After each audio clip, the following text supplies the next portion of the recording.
लोकसभा 2024 का परिणाम जारी कर दिया गया। वहीं आपको बताते चले कि बिहार में बीजेपी को भी झटका लगा, यानी एनडीए को झटका लगा। जिस तरीके से 19 में यानी 39 सीट बिहार से जीतने का काम किया था एनडीए, लेकिन इस बार जो है एक तरीके से कहे 30 सीट पर सिमट गया। और सबसे बड़ी बात हम करने वाले आज शाहाबाद का किला, यानी बीजेपी के हाथ से खिसक गया। यूँ कहे कि शाहाबाद का किला जो है एनडीए की तरफ से ढह गया एक तरीके से कहेंगे तो। और वहीं सबसे बड़ा नाम जो आ रहा है निकल करके भोजपुर आरा का नाम आ रहा है कि आरा संसदीय क्षेत्र से आरके सिंह का हारने की वजह क्या रही, उसके बारे में हम आज चर्चा करेंगे। आपको बताते चले कि आखिर में आरके सिंह जो इन्होंने शाहाबाद के लिए काम किया, रेलवे से लेकर के तमाम जो योजनाएं थी, चाहे शाहाबाद का कोई भी क्षेत्र हो, आरके सिंह ने वहां पर मजबूती से काम कराया, केंद्र की योजनाओं को धरातल पे उतारा। लेकिन आखिर में आरके सिंह क्यों चुनाव हार गए,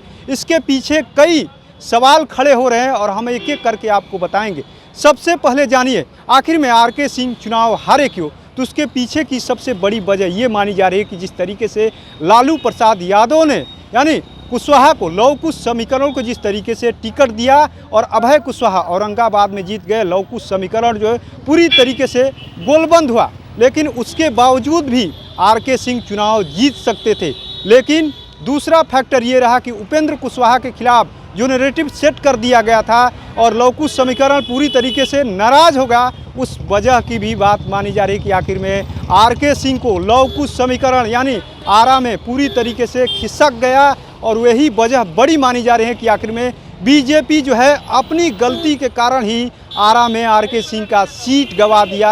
आरके सिंह का काम नहीं काम आया। यूँ कहे कि विकास की का जो बात हो रही थी कि आरा में जो विकास हुआ है, शाहाबाद में जो विकास हुआ है, आरके सिंह ने कराया है। लेकिन सारे के सारे विकास धरे के धरे रह गए और आरा से आरके सिंह चुनाव हार गए। और इसके पीछे की वजह सबसे बड़ी रही कि बीजेपी अपनी ही सीट अपने ही गवा बैठी। और एनडीए के जिस तरीके से उपेंद्र कुशवाहा सहयोगी थे घटक दल के, यानी वहां से काराकाट से चुनाव लड़े थे और वहां पर पवन सिंह का चुनाव लड़ना और राजपूत वोटरों का यूँ कहे कि पवन सिंह के साथ जुड़ना कहीं ना कहीं शाहाबाद में पूरी तरीके से ये फैक्टर हो गया कि लव कुश समीकरण यानी उपेंद्र कुशवाहा से यानी सट गए और आरा में यानी आरके सिंह से खिसक गए।